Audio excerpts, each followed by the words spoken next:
Tim. Zach, let me get so I can see you properly. Hello. Hi. You're in California? No, I'm in Vermont. Vermont. Oh, okay. I don't know why I assumed you were in California. Everyone cools in California, but I'm not. Much colder. It's much colder. That's great to connect with you. Yeah, likewise. So thanks for taking part in this conversation. I think, as I would have said to you in advance, I see them like private conversations, really, that we can make public for other people to enjoy. So they're my opportunity to connect with people who seem like it'd be really interesting to connect with. And because of my own kind of approach to this business of being alive, what I would like to do is just have a conversation, but start it off with a kind of, on the one hand, it sounds like a ridiculously big question, which is, and let me just say before I say it, often people assume that I'm asking it in a sort of philosophical way, but I'm really not, although I'm happy for it to go in that direction. I'm really asking it to Zach, as somebody who's alive and will get older and die. What do you think this is that we're experiencing? And what have you made of it? I mean, whatever it is, it's beautiful and tragic and oversaturated with meaning and significance. Ooh, oversaturated. Oversaturated, meaning too much meaning can be made. There's an abundance of meaning that I love that. And so there's a sense of that. There's a sense that whatever it is, it's richly textured with meaning. Like I said, tragedy and beauty being significant kind of modalities of meaning. And so there's something there. And then there's something about what I've called in my metapsychology ensoulment, that this is a veil of soul making that there is, which is a phrase of Hillman's, I think, but I could be mistaken. It could be Keats or something. So the idea that there's work to do here, and that it's something like soul making work, which is another way of talking about the ethical play, the kind of existential, relational care.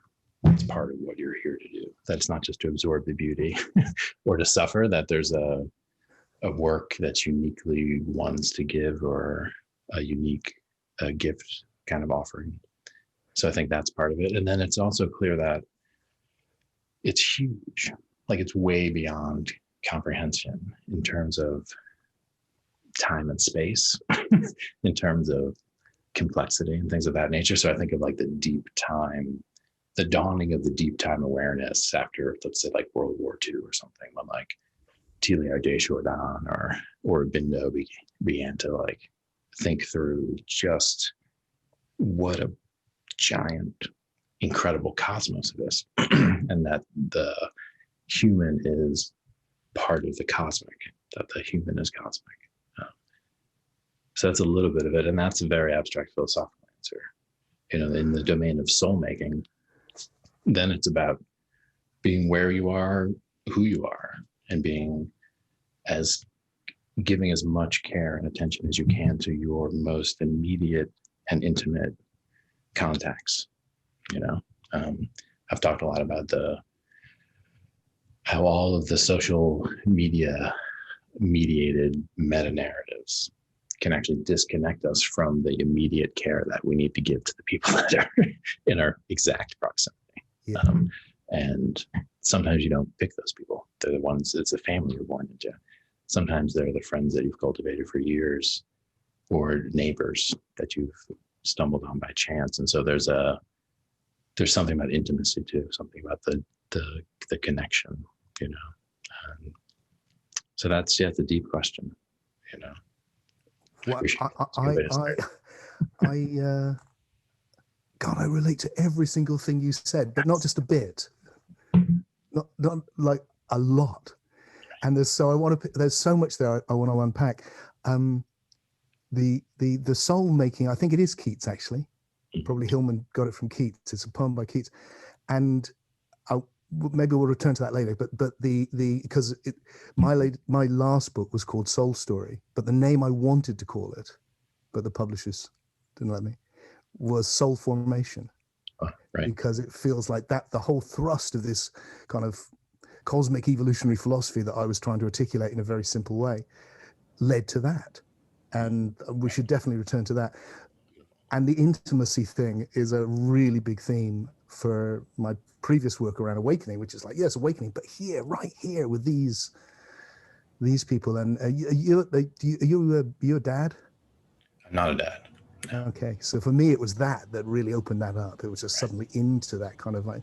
But the thing, let's go through it in order because there's so much there. I have never heard anyone say the way you just said that. I forget what you said. The kind of the excess of meaning, that like it's so rich that it can, and that is that was a very profound start. Because that's right.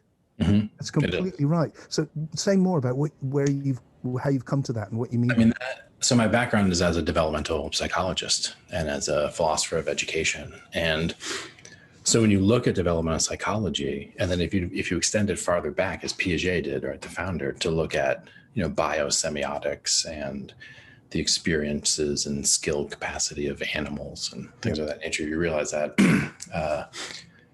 it's not the case that meaning is in short supply. Like that problem occurs at a very sophisticated high level of cognition, and it's different than what permeates the rest of human experience, which is that everything that occurs is meaningful, right? Like we slowly start to hone in on those things which we need to take as meaningful to survive in a strategic sense. And so we actually our brain constrains the amount of meaning that we can take in order for us just not to survive. And so this is the experience people have in meditation or altered states where the doors of perception open and the world just glows rich with meaning and significance. And what's interesting is that this is related to this issue that there's some kind of moral or social fabric which you participate in, which shape your character and is part of that soul making.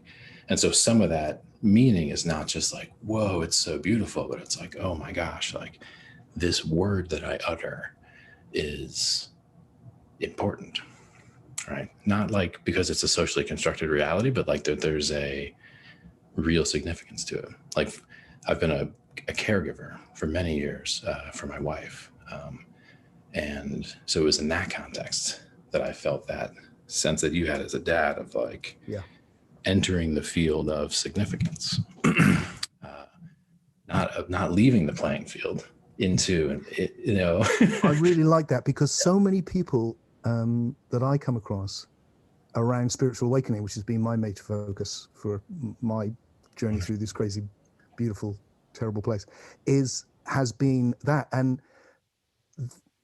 my experience right from the start has always been in part meaning, just like, wow, this is, and so the intellectual side of my work as a philosopher has been to try and articulate what the hell is the deepest articulation of that meaning which arises in these deep awake states. And then it confuses me, or not confuses me, but when I hear people as if it is purely a negation, and so all of that is disappeared, or it's not my experience. Mine is very akin to yours, I think. Yeah, no, and there's kind of two angles on that. One is, as I said, I'm working with this metapsychology model where there's development, ensoulment, and transcendence. And so there are completely development, ensoulment, and transcendence. Okay. So I'm probably going to guess what the transcendence is. I might, but tell me, totally, what's the difference with the others? And so this is actually grounded in Landry's metaphysics. I don't know. I believe you talked to Forrest recently, but it's all that. I did speak to Forrest recently. Deeper than that, it goes into Charles Sanders Peirce and some of the founders of psychology itself. And so development is what I was describing with Piaget and cognitive psychology and other things that has to do with the kind of functional adaptation of the organism to the world. And people like Ken Wilber trace development through a whole bunch of levels. And this is what's focused on human potential movement and in coaching and efficiency training and like self-optimization and work hacking and all that's moving development. And that's like usually a metaphor of like up and away, like up and like growth to goodness, right? Ensoulment is different. It actually captures most of the fields of like depth psychology and analytical psychology, dream work, and character and personality as aspects of psychology. The attempt of the meta-psychology would say, first of all, psychology is a field that's deeply confused, incredibly fragmented, where ridiculous research projects are going on that prove nothing, and the best theorizing was often done years ago. And so it's a mess. So I was trying to just organize the field of psychology. And so these. So Zach, can I just check in with you there? So that the ensoulment thing, it reminds me of Hillman. You mentioned Hillman earlier. Is that and it reminds me of that because I just had a wonderful conversation with my friend Thomas Moore, and he was talking very much in those terms about soul. Exactly. And so there's a whole, just like there's a whole field of applied psychology around development, there's a whole field of applied psychology around soul making, circling, psychotherapy, men's work, like medicine ritual, and those kinds of things, all of that, right? And then there's transcendence, which is another field of investigation of psychology, emotional self-regulation, state, biofeedback, meditation, things of that nature. And so development moves through stages, ensoulment moves through stations, and you move through different state shifts or phases. What do you mean by stations, Zach? Stations would be, like, for example, pre-tragic, tragic, and post-tragic. That's my favorite one in the development of character structure and ensoulment. Okay. And so, development moves up through stages. Ensoulment so do you mean that somebody hasn't had an experience of tragedy, has the experience, and then is hopefully comes through it with the wisdom of coming through it? Is that the sort? Yeah, precisely. And they're stations. They're not like discrete developmental levels, which indicate analyzable capacity. They have to do with the steeling of character, right? And basically the building of personality and relational capacity. They feel a little bit more like stations, like stations of the cross on the in the story. You know, that they're unfolding of a narrative, like what's his name, the hero's journey, Campbell, that kind of. Yeah, hero's journey is a classic example of an ensoulment dynamic, not a developmental dynamic, and not a transcendence dynamic. Right? If you read the descriptions of meditation and meditative attainments, those are transcendent dynamics. About drug experiences, like the Doors of Perception by Huxley and things like that. This is largely transcendent, although you'll get ensoulment. It can be ensoulment too, can't it? Exactly. So then they all interrelate to one another, and there's a dynamic between them. But the reason I was raising this had to do back with the issue of meaning. And, yes, that's right.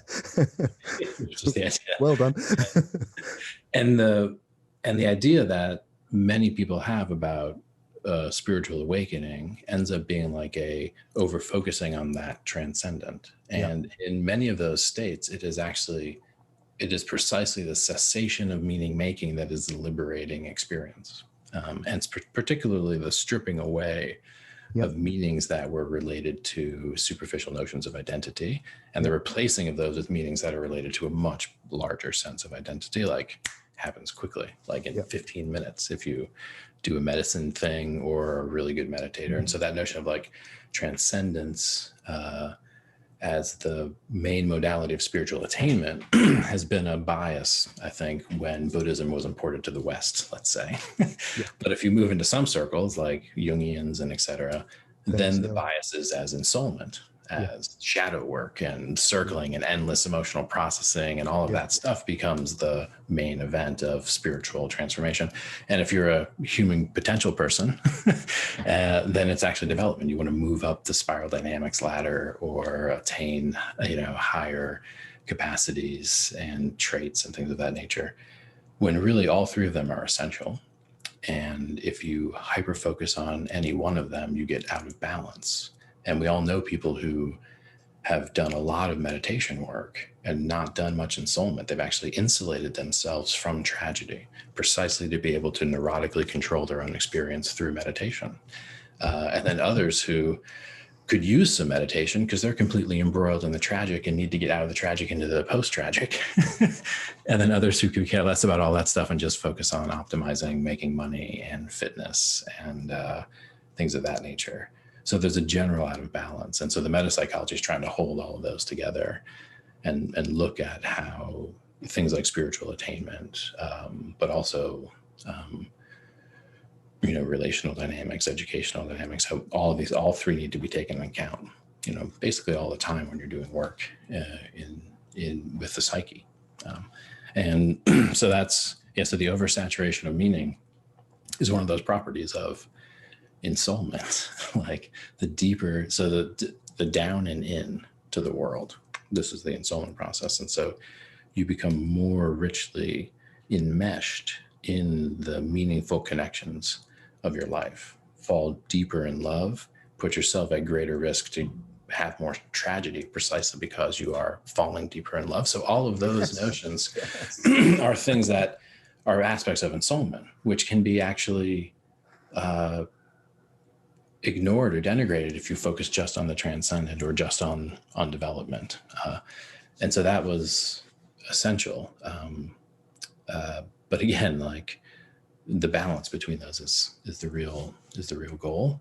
So that notion of an oversaturation of meaning, that the universe is actually overflowing with meaning, that the sense that we live in a like disqualified, devalued, disenchanted universe is like a very recent blip in intellectual history. And in fact, it misunderstands itself. It attributes meanings to the universe kind of behind the scenes. Yeah. And without kind of admitting it. As Peirce said, like, you're doing metaphysics. You may either be doing bad metaphysics or good metaphysics, but you're doing metaphysics.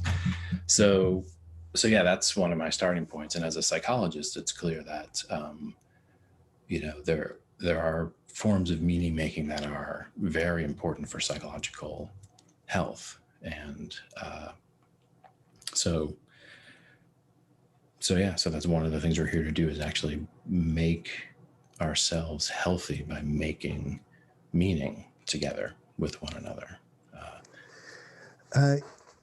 Beautiful. I love that. And beautifully put.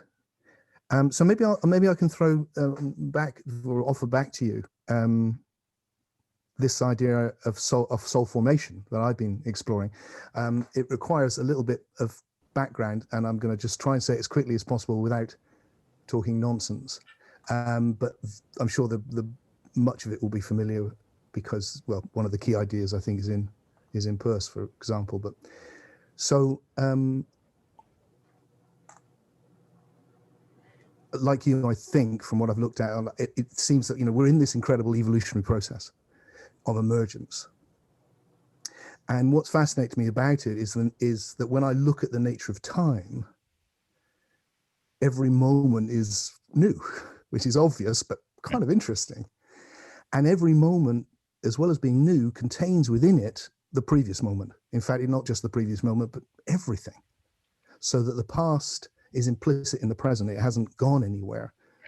So the past doesn't pass, it accumulates. There's more and more information all the time in this process, which is why I think there's a tendency towards emergence and there to new novelty, as Whitehead would say.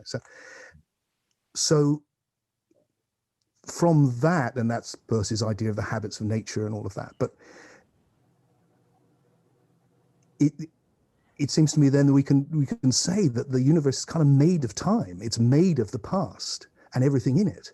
And so as a theory of identity, you kind of go, well, everything is its past. And that means all of Zach's past is meeting all of Tim's past right now. And the things that Zach can see comes from that. And the things that Tim can see comes from my past. And that we're meeting, and now we're now part of each other because you're in my past. And we will be forever entwined.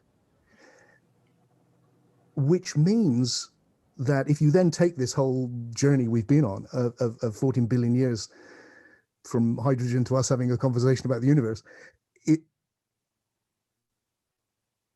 what the latest thing, or certainly one of the latest things on the block, is the psyche or the soul, this non-material domain, which is the domain of meaning. So the two things which relate to where we've been exploring that I wanted to put out there was, we are literally forming ourselves or co-forming ourselves, because I'm my past. So I invited you to be a part of me, and now you are. And so we're, in every moment, whether we do it consciously or unconsciously, we're actually creating our soul. We're creating who we are and the character of it. And so the whole process for us becomes a soul-making process of consciously engaging with the evolutionary process, which for us is making a soul. And the meaning side, it feels like the meaning is also a very emergent quality, it looks to me, like it's come late. But the potentiality now, at this exponential growth of psyche, which we're witnessing around us as the exponential growth of culture, but it's happening, actually, it's the imagination, which is growing exponentially, and which I suspect is a whole domain with its own reality now, which you can explore with psychedelics and meditation and journeying and all of that, and dying. So that we are, the saturation, I think was a beautiful word you used, with meaning, I think is where we're seeing, oh, the potential for meaning is limitless. We can just find better and better and richer and deeper and hand it on to the next generation who can do even better at finding the meaning which is potentially there in this process. That's a wonderful notion. I mean, there's so much there. And I mean, you must be aware, yeah, I've worked with Wilber's theory and been at the Center for Integral Wisdom with Gaffney and collaborated with Barbara Marx Hubbard and read deeply in Teilhard de Chardin and yeah, so this notion of the self-conscious forms of evolution. And it is true that human forms of reflective meaning are recent. Totally, frontal cortex is key for that. But you know, the wolf howling at the moon, it's a meaningful act. Yeah, I completely. So this is, it's starting. So yeah, I mean, everything just kind of goes back, doesn't it? Everything, right. Any quality can just go back and back and back until you find, because it's come from somewhere. Yes, precisely. And so that idea that the human, though, in particular, is positioned with a form of self-reflexivity, which makes the meaning making aware of itself, is what you're getting at with the notion of soul making. Yeah. And so what's interesting here is that actually, like, Kantian notions of moral realism, if I can say it that way, so that meaning is infinite, endless, but we can't just make any meaning we want and still be sane and healthy. And so there's this sense of not an unbounded adventure into meaning, but in fact, there's a requisite or there's an obligate structure that we're stepping into. It feels like that's the nature again because of the past, because it has a character. Right. Like I have a character. I do this and I talk in a certain way and I have a certain nature, and everybody does. And so does the world. And so any meaning which I find has to be a meaning which can have the most abductive power to make sense of what the fuck is going on, and how do I interact with it. Yeah, so there's the past, but there's the future too. The future, projecting it forward. Yeah, exactly. So much meaning actually is standing in relation to the future. Yeah. And that's an interesting dimension, which again, the notion of teleology and the position of the psyche as inexorably teleological fact of the universe means that the future actually becomes more present with the emergence of the human than it's ever been in the universe. And so that we live fundamentally in relation to the human. That we live fundamentally in relation to the future. And as Teilhard said, like, the pull of the future is actually one of the main things. And in a sense, freedom from certain patterns in the past as requisite for the ability to answer the call of the future.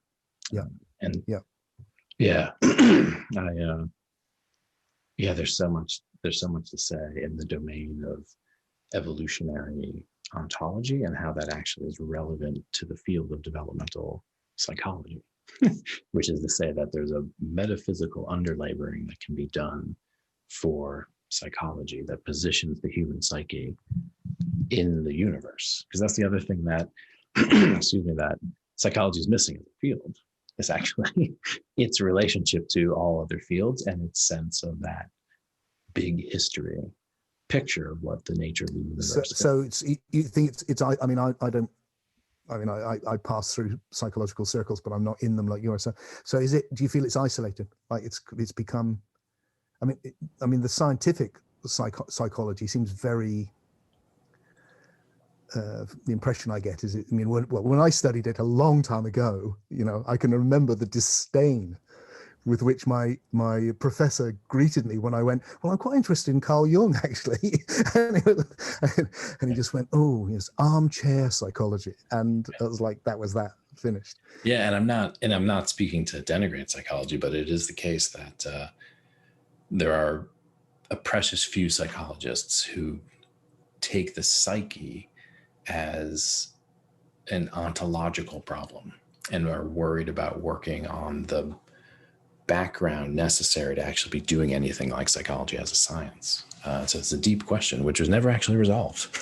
At the end of the 1890s, and when you had Charles Sanders Peirce and William James and the founding of the field, you had mostly philosophers and metaphysicians weighing in. And eventually, and there's like a whole series of historical incidents that led to this when you had the ascendancy of behaviorism. Psychology started to move forward without a coherent underlying ontology and metaphysics. Greg Henriques, who I've worked with, has written about this problem specifically. And it is so here's the kicker, is that if psychology starts to do that, and this is again what the early, like James and Dewey and those guys knew, was that then psychology has to deal with the religious problems in a very serious way, because then you start telling a picture or telling a story, psychologists do, from the ivory tower about the cosmic dimensions of the human. And that's, you know, mostly been taboo, like trying like a resuscitating a mystic Neoplatonist cosmic dimensional human as like, that's what the human is, from like Harvard and New York Times. And like, that's what they're telling you the human is. And that is hard to imagine, that there would be, through the field of psychology, a return to a kind of deep resuscitation of religiosity, which is where you start to go when you start to deal with the deep time dimensionality, as you were saying, encapsulated in Zach. That to properly understand Zach. The thing we're wrestling with is, as a culture, it seems to me, is exactly that. There's this kind of this soul crisis, which is we've been literally cut off from it, because it's the intellectual mainstream, which I've just seen in my lifetime, just get stronger and stronger and stronger. That's why I've had to engage with it in a way that I didn't when I was younger. I wasn't interested, but then just seeing it, just gaining this, it's when it becomes like so common sense. It's like everything else is just a bit silly. So really profound things become just a bit, silly, right. Woo-woo. And there is woo-woo. I live in Glastonbury. I don't know if you've ever been here. It's a town full of woo-woo. I do like to avoid it. But these other questions, these are really deep, profound questions about the nature of existence. So if it turns out that really the psyche is just a side effect of a piece of meat and there is no meaning in the universe, then obviously there's nothing more to be done. But if it turns out, which is my hunch, is that the psyche is actually an emergent level of existence with its own nature and has become a whole domain of information in its own right, and that's what spirituality has been exploring. It hasn't really understood quite because it's old and, we move on, but that's what it's been exploring. Then we're cutting ourselves off from not just part of reality, but the most emergent part of reality, and the place where actually we're doing all the work anyway, because it's the place where we are right now. Yeah, I mean, the psyche is the starting place for anything we're doing because we're humans, and that's so it ends up being interesting that it is both, I would agree, a novel evolutionary emergent, that you don't have human psychic experience in other species aside from humans, which is an obvious point, and that it's a medium that is capable of downward propagating onto the biological substrate from which it emerged, which is means that it's crucial to get this right.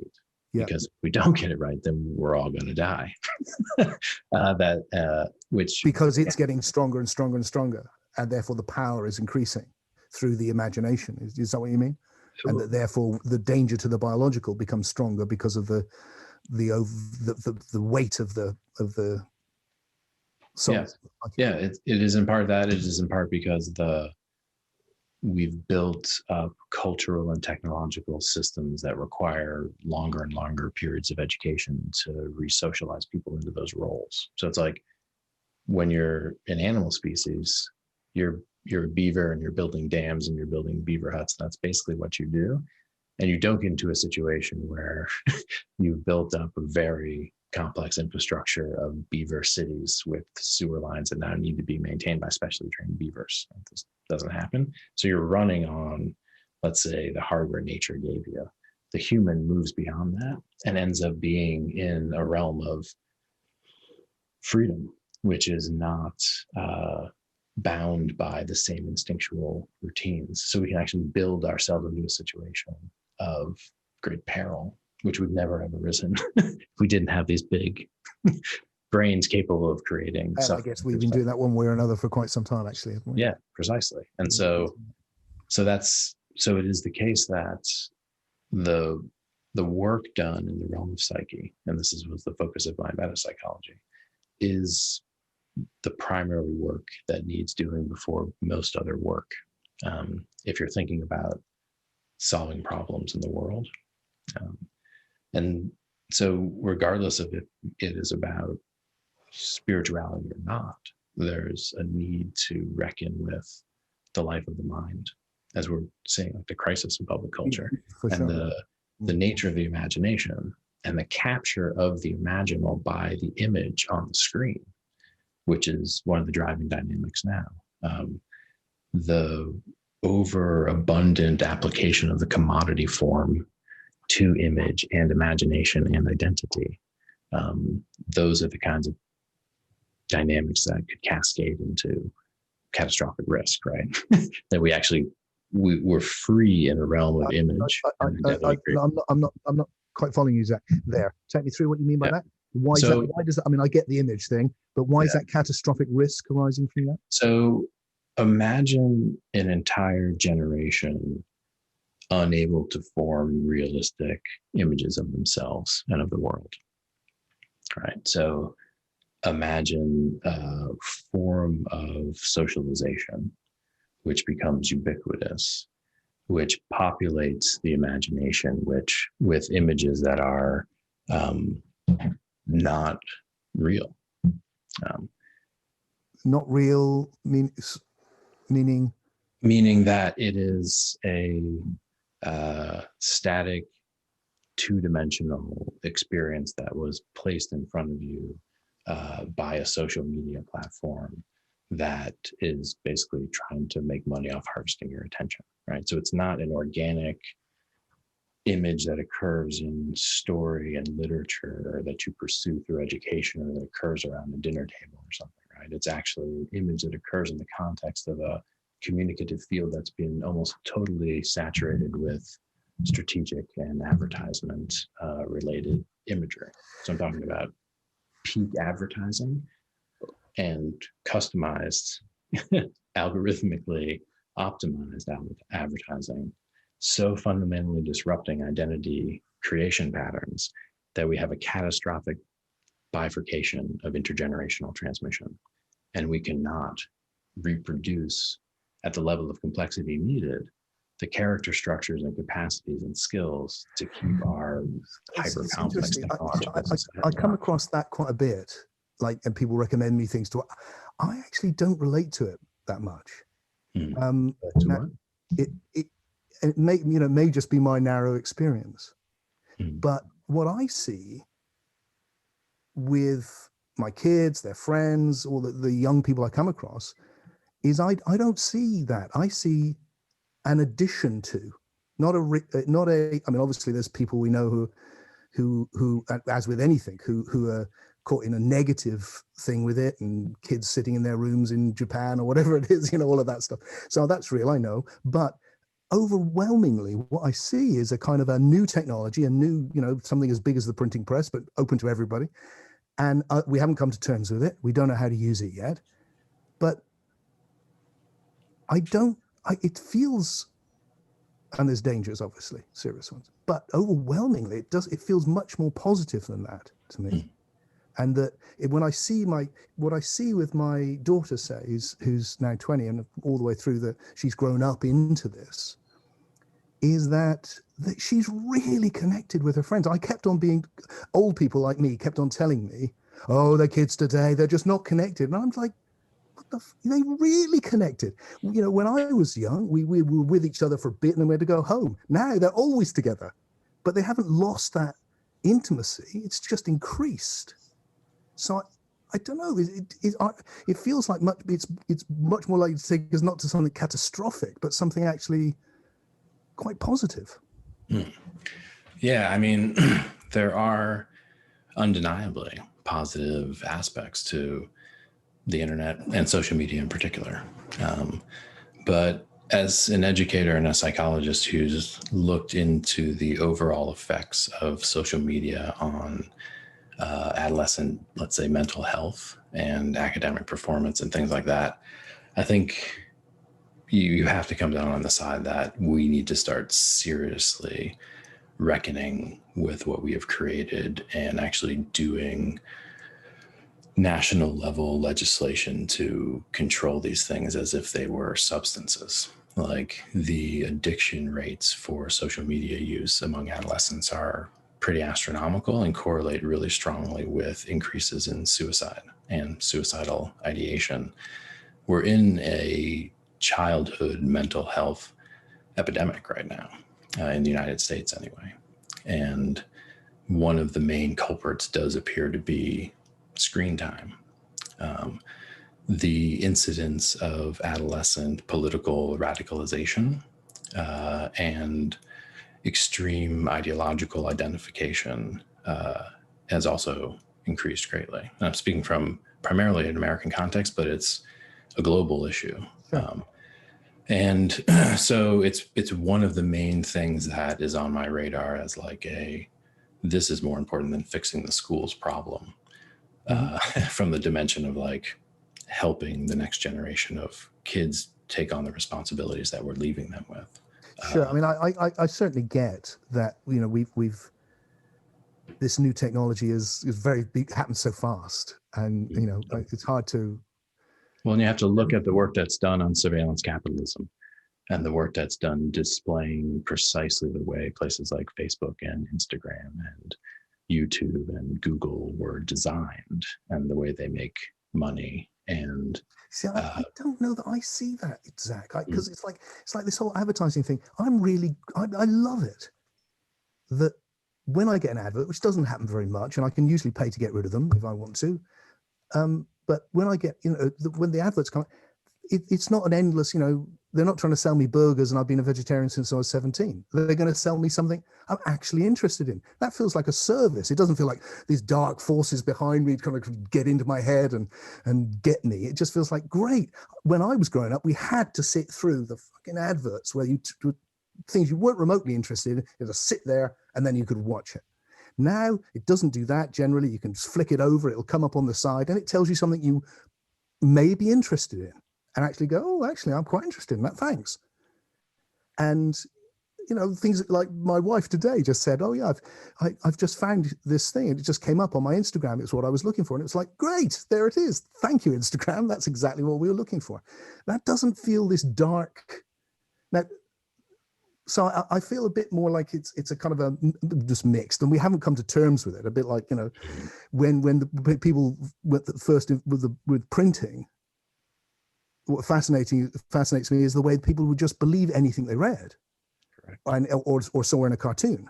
So if there's a cartoon of Napoleon eating babies, that's true. And now, of course, we don't do that. And that we haven't reached that sophistication with this yet. And that's, of course, the young are particularly vulnerable. But they're also pretty savvy, aren't they? Again, I think we're looking at different evidence. Different evidence, different evidence. Okay. And again, I'm not trying to paint a dark picture. Like when I describe the fact that these companies have explicit business models and have published academic papers explaining how they manipulate their users' emotions and voting patterns. That's not dark. That's just what happened. That's is the case. And again, when you look at the effect of, let's say, YouTube in particular, on the nature of adolescent male socialization and the emergence of phenomena like the alt-right in the United States or the alt-left, these things are directly connected. Yeah. Right. And so it is true that we're on a learning curve. There's absolutely no doubt that these things got rolled out too quickly. And to my point about surveillance capitalism, without the right incentive structures to be educationally powerful. In my second book, I write about the nature of the digital and that we have not even touched the educational affordances of what the digital actually provides, because it's been captured by really bad business models, basically, that sell your attention to advertisers and disrupt your attention systematically. I don't want to get us too pulled into this, but again, it feels like, and I look at YouTube and of course, everything's been democratized. Now, everyone, when I was growing up, very few people had a voice that anyone else heard. So you might aspire to be a voice that somebody might hear. Now everyone's got a voice. And of course, your community now, when I was exploring Awakening, I had 2 people that I knew. And now, you can connect. I literally, when I hold my meetups for my little community, we meet up. It's all over the world. It's all changed.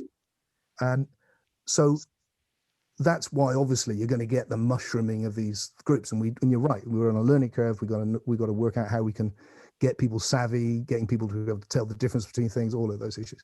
But when I look at YouTube, I'm just like, wow, this company, I store hours of video on there. I'm going to put this on there. And they're just going to let me do it. I pay them nothing at all. And what they say is, and I'm going to show you an advert you might be interested in. I'm like, it's a deal. Wow, what a company! They also show you other videos you might be interested in. Yeah, and show me other videos which resonate with where I've been. Now, that obviously can lead down a dark alley, but also it's overwhelmingly helpful. And doesn't seem particularly malicious, well, not at all malicious. And the generosity in what they're doing, for me, makes me feel like, I don't feel like they're manipulating me and they're selling me, taking my attention. It feels like really they're letting me explore, listening to you earlier, putting all my videos up there to share ideas that gives me a platform that otherwise I'd have to rely on publishers, and God knows that's a mixed blessing. And I have the power to just deliver it straight to people who want it. And people who might be interested in this sort of thing, there's a chance that they will find it. And if I want to invest in it, I can advertise my videos, which I've done with my TED Talk, for instance, so that people who are interested in this sort of thing, not anybody, not people who aren't interested and just go, oh, what's that? But people who kind of might go, oh, actually, I like the look of that, will come across me and something good can come into the world. There's a lot of goodness in there, isn't there? And again, I'm not denying the goodness. Yeah, I know that. And I'm actually saying it's precisely because that goodness is in there. Right. And that these things have become inescapable aspects of our lives, that they are subject to potential capture by incentive structures that make them much, much, much less beneficial to individuals and societies than they otherwise would be. That's the claim. I can hear that. And again, when you look at the Facebook induced, anyway, so I think we would basically, unless we spend some time. Let me shoot off on a tangent. Let me shoot on a big tangent. I think we're going to disagree. Which is, just because I want to say these words, Cosmo-Erotic Humanism. Yeah, good. Yeah, totally. Wow. Cosmo-Erotic Humanism. What is that? And particularly, I'm interested in your use of the word eros. Right. I'm interested in whether that links to Ken, and I'm interested in where Ken got it from, because I've never quite worked that out, but I have the feeling he got it from somewhere. And trying to understand what that concept means. Totally. Yeah. I mean, so this is the work that I was doing, continue to do with Mark Gaffney, and Wilbur's been involved, and Barbara Marx Hubbard was there at the Center for Integral Wisdom. And so Cosmoronic Humanism is basically it's an attempt to articulate a comprehensive philosophical view, a contemporary comprehensive philosophical view. And we focus on the notions cosmic and erotic, in part because of the provocative nature of that combination. And then in conjunction with humanism, it seems like almost an intention.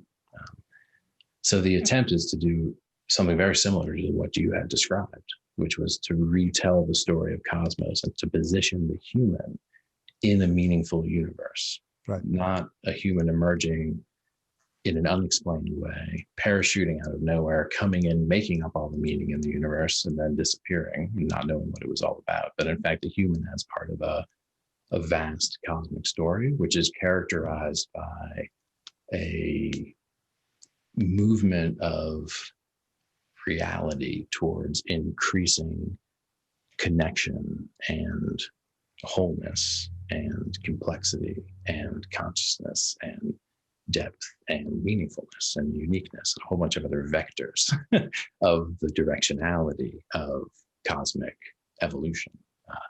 And so, yeah, the erotic is pulled from Gaffney's work in the Kabbalah, and also pulling out of dimensions from Western philosophy like Plato and psychoanalytical traditions and folks like Hillman. There's this movement towards. What does that mean, Zach? When you say Kabbalah and others, what does the word eros? What does that mean for? I mean, love, but what does it mean? It seems to have a deep significance that I've never really been able to. I get the love thing, and most of what I've done is all about love, but the concept I've never been sure I've been clear with it, what it means. Yeah. So when you think about like stories of cosmic evolution, like the ones told by yourself or Teilhard de Chardin or folks like that, and you ask the question like, what is it that evolves, right? So you get different answers. Like Aurobindo's is one of my favorite. Satchidananda, right? Being, consciousness, and bliss. That is what is evolving. And so the answer to your question is something like that.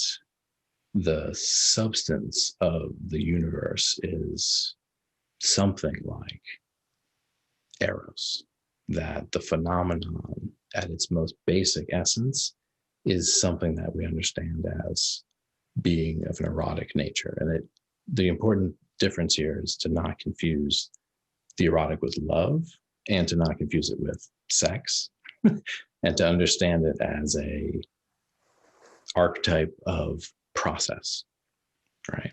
That it is okay, but you're not using the word process, you're using the word eros. So what is the difference between process makes me think of the term I use quite a bit, which is the old Platonic idea, becoming. So you've got this process of becoming, but what makes it eros? So the qualities of eros, which I mentioned, that increasing connection and expansiveness and intensity of meaning, of experience. So the idea being that many of the phenomenon characterized in, let's say, dynamical systems theory or complexity theory, when you look at emergence and you look at the spontaneous formation of new wholes out of what were formerly disaggregated parts, that the coming together of the many into the one, that's an archetype of process, which when experienced at the human level is something like the erotic moving forward into greater wholes of connection, and So, basically so, love. so the idea of eros there is that it's bringing the word it's what I say is unividuating. It's bringing together individuals into a greater whole. Is that what you're saying? Like a holistic process? Yeah, but yes. And is that complemented then by an individuating process? So the erotic is, again, the erotic is holding the polarities, right? Like the movement of the erotic is both the coming towards, but in the context of being different from, right? No, sorry, you lost me. Say that again. Sorry. So like,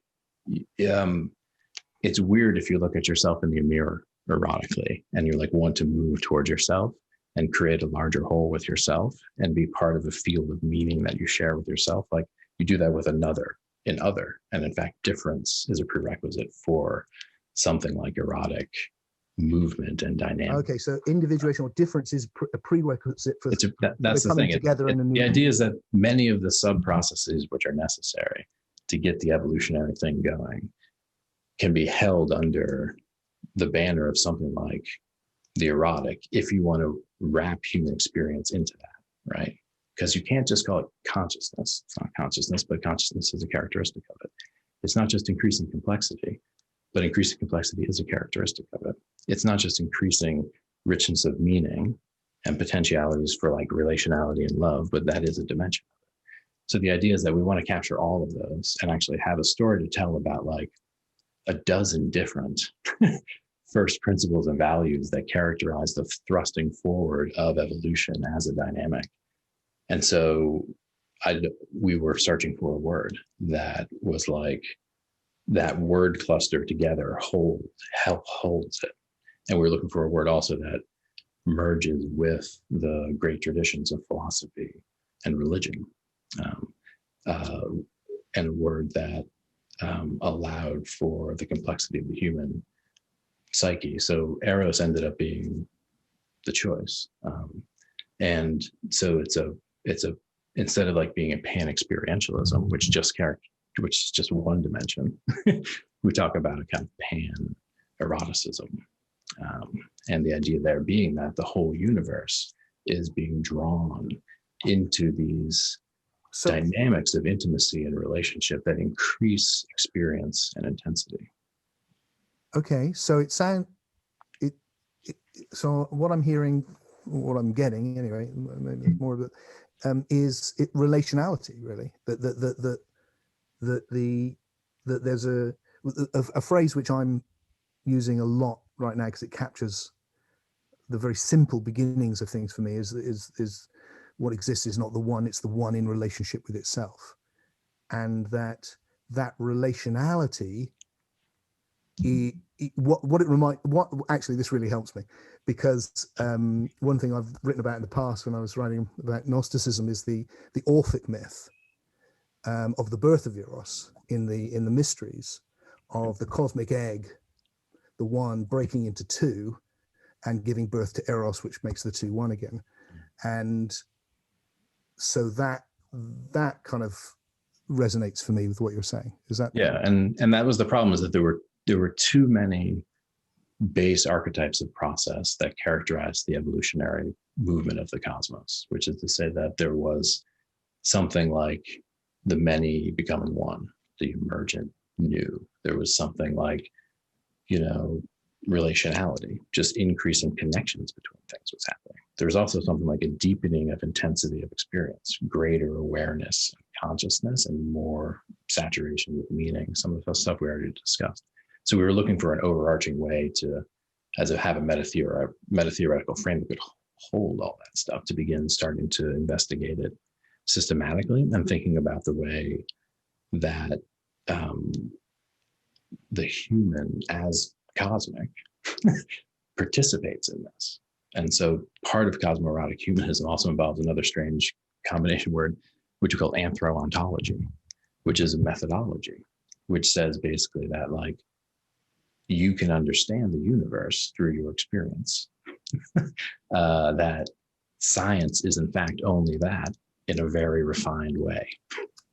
Scientists begin with their own experience. And so creating descriptions of the universe which disqualify the universe and make the human hard to understand in relation to the rest of what's going on, like that they parachute out of nowhere and just make up all the meaning, and that it's a random chance event, and who cares? It's the meaning, like all of that way of thinking is anthro-ontologically doesn't make sense. Like that the human being is actually able to make a very profound meaning of the world, which cannot be overridden by certain forms of kind of scientific explanation. So anthro-ontology is one of the bases from which we position our methodology to begin looking at clarifying all of those different qualities of eros, which constitute the moving forward of the universe. And the goal there is to be able to then, as I said, with psychology,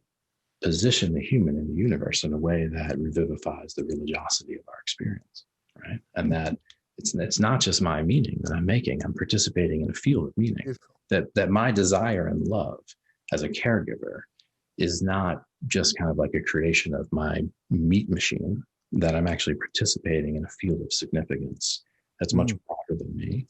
And that the feeling of merger and closeness and intimacy and the intensity of the experience of that is erotic. It's not sexual, and it's not love like a romance novel. You know what I mean?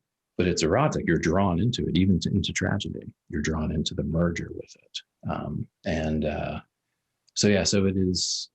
So that's Cosmoronic Humanism. It's a long-term research project at the Center for Integral Wisdom that'll involve a series of books. But it was an attempt to reposition integral theory and theories of conscious evolution and Irvin Laszlo's systems theory and my metapsychology and Marx's unique self theory and a few other things, trying to get that under one roof and to get exactly this issue of there's so many different trajectories of evolution, which have been traced by different theorists.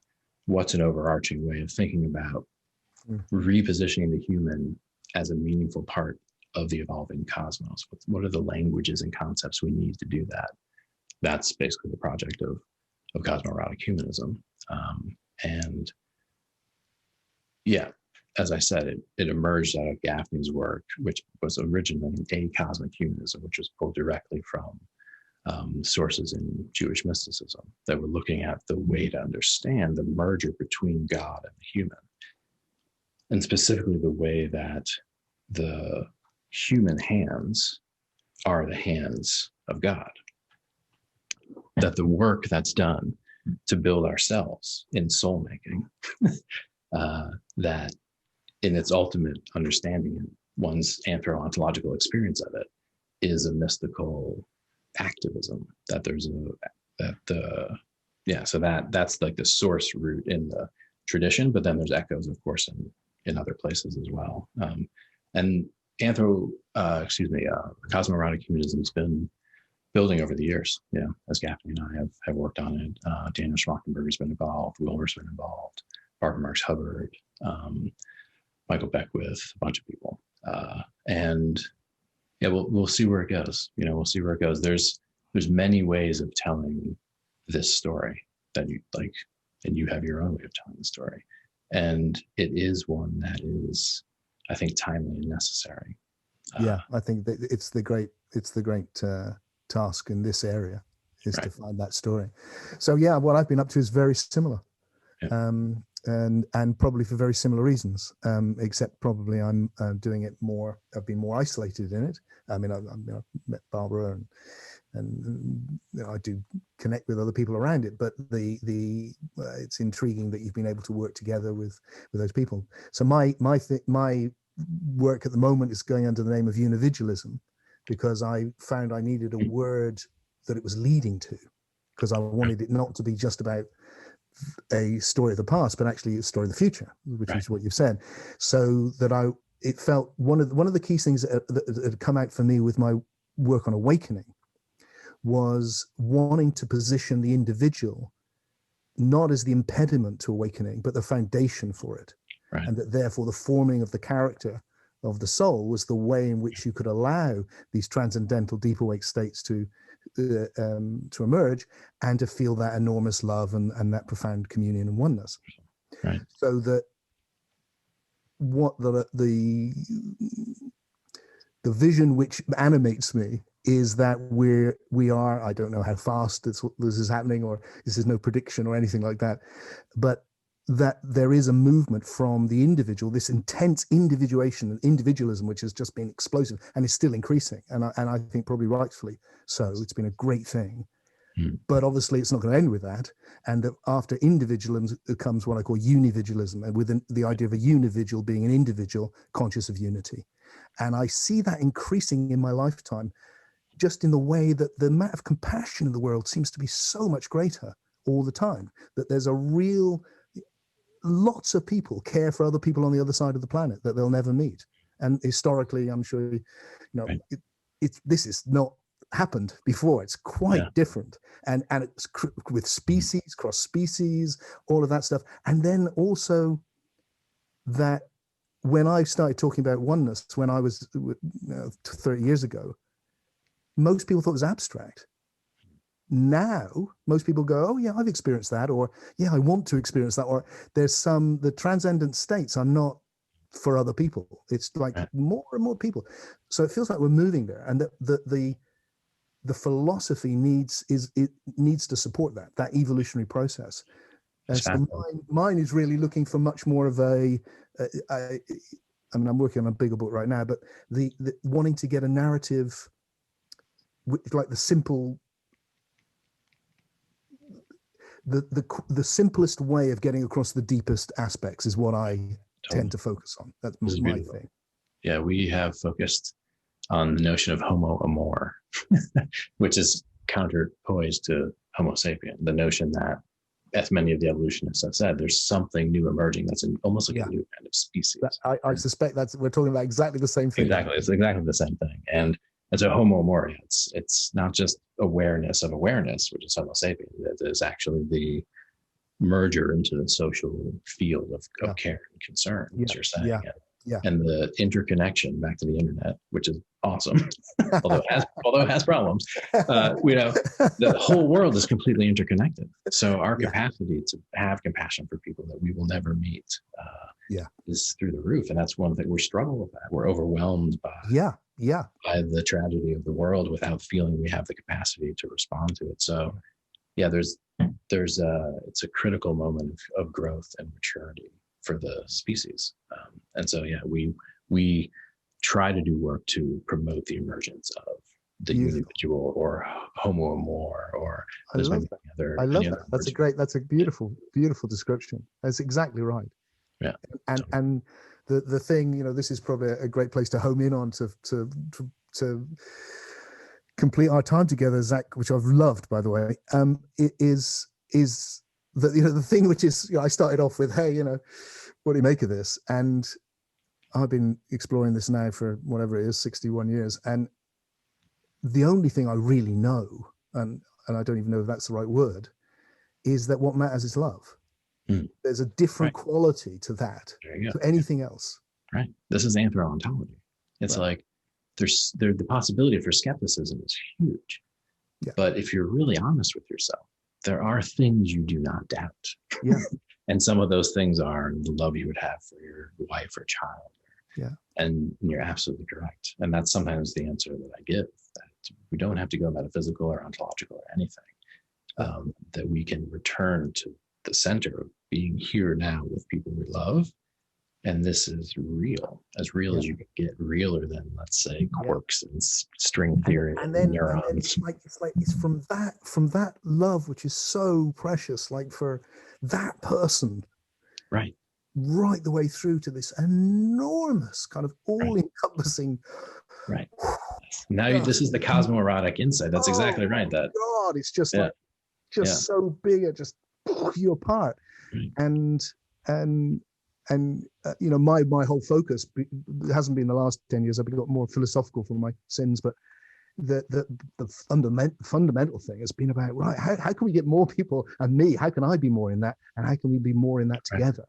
Right. Because if we can reach that connection, and I just wanted to throw one other thing at you as well, because it resonated with what you're saying around eros, which really helped, by the way. I really started to get that concept much better. it's that looking. I forget the phrase you used about the ontological anthropic ontology. Anthro Ontology. Anthro Ontology. When I was working on Soul Story, I developed something which kind of sounds a little bit similar anyway, where I started thinking this great sin of anthropomorphizing the past, about the universe. So the universe intends this, or it does this, and all this stuff, which it's clearly not doing, is obviously a mistake. But it also felt to me like, we said this a bit earlier, but everything which is here now has come from what was there then. And that, so that everything must trace back, everything must go back and back and back and back and back. So if we're talking about love, then you could probably trace it back to, the first fish that didn't eat its babies, and, all of that stuff. Right. And so actually you can, if you do it in that way, you can take your human experience and see the universe has arisen as this from something which was the potential for that. Yeah, and we need permission to do that in a scientific culture which tells us we're not allowed to do that. And I think the mistake is that people think doing that somehow replaces science, when in fact the goal of something like Cosmorotic Humanism would be to find a way to translate the findings of science into the language of the life world, right? Yes. And so the idea that we are right now, you and I, able to do this because of things that are occurring and supporting us, that we are ontologically completely dependent upon, which we have no ability to affect, like the moon and the sun and even these internet connections and other things, so that ability to kind of surface the fundamental questions and bring them into connection to life now is what the philosophy needs to do to catch up with the moment. Yeah. And so, I'm happy that the conversation went this way. I'm thrilled to talk about Cosmoronic Humanism, and I've enjoyed this tremendously. So.